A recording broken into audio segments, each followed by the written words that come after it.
I found that I was an object in the midst of other objects.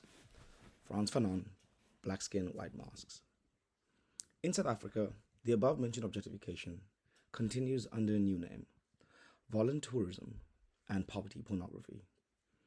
Voluntourism is a form of travel that combines volunteering with tourism, where travelers pay to volunteer their time and skills for charitable or conservation projects, while poverty porn is any kind of media that exploits the poor's condition in order to generate the necessary sympathy for the selling of newspapers, increasing charitable donations, or support for a given cause. Both of these phenomena requires an ideological lens that Fanon terms the white man's gaze, which reduces living human beings to spectacle and the exotic other that must be viewed, documented, and ultimately saved. Fanon asserted that colonialism functions through visual domination. The colonized is constantly watched, examined, waiting to be seen through European eyes. In township tourism, residents become phobogenic objects, things to be observed, and never full subjects with their own interiority. Consider the spatial dynamics in the video above. Who controls the camera? Who decides which images are captured? Fanon wrote about how colonial cities were divided. The colonizer's town of stone and steel and the colonized town of mud. Township tourism introduces this. Visitors arrive from zones of privilege to gaze upon zones of deprivation and then return safely to their civilized domains. The residents are reduced to what Fanon called a walking dung heap, reduced to their poverty and their lack. He was also deeply suspicious of what he called retroactive reparations, namely attempts to address colonial violence that actually reinforces the original hierarchies. Contemporary voluntourism performs this function precisely. The philanthropist indirectly performs a colonial civilizing mission when they arrive with donations, seeking to spend a few hours or days providing aid, and then departs with photographs proving their goodness. This mission is predicated on the understanding that Europeans are naturally superior to the natives that they colonized. The dynamic perpetuates the very dehumanization that it apparently seeks to address. The township resident remains locked in the position of perpetual receiver, never fully becoming an equal.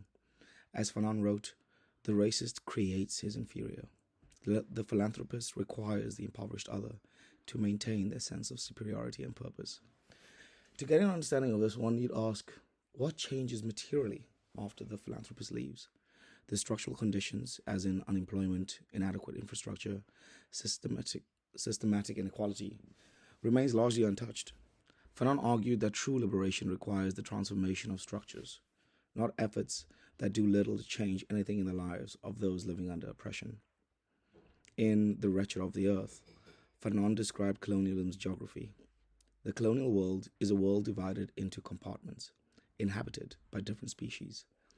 Post-apartheid South Africa has not escaped the spatial logic. Townships exist as what Fanon called zones of non-being, spaces where people are present but not fully acknowledged as human. Voluntourism reinforces this by making poverty a destination or attraction before tourists return to their zone of being. The tourist crosses the boundary with ease, evidencing their mobility and choice.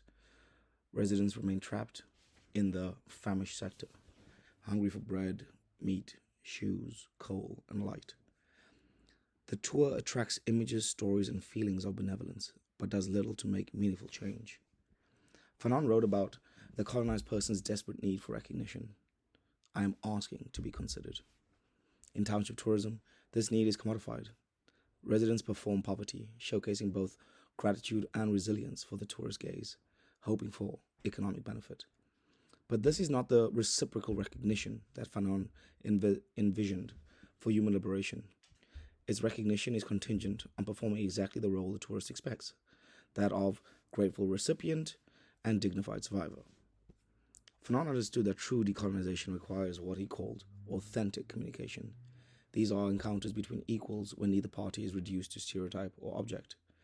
Township tourism offers the opposite, brief, superficial interactions structured entirely by economic and racial hierarchies.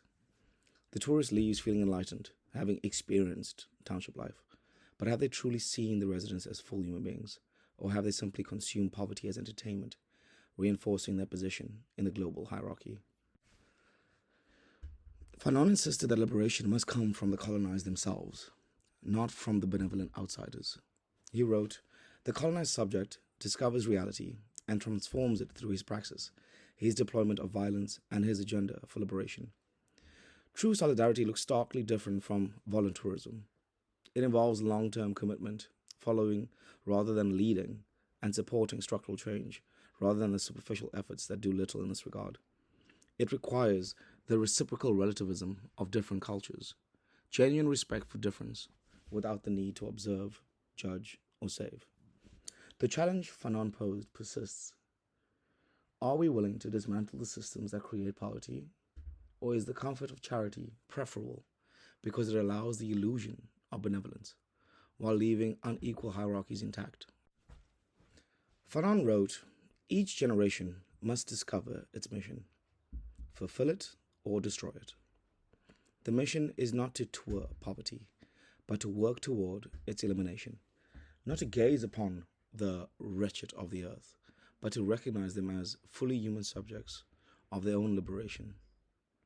Until we abandon the colonial gaze, as in seeing without needing to save, or witness without needing to extract, we remain trapped in the very dynamics that Fanon spent his life exposing."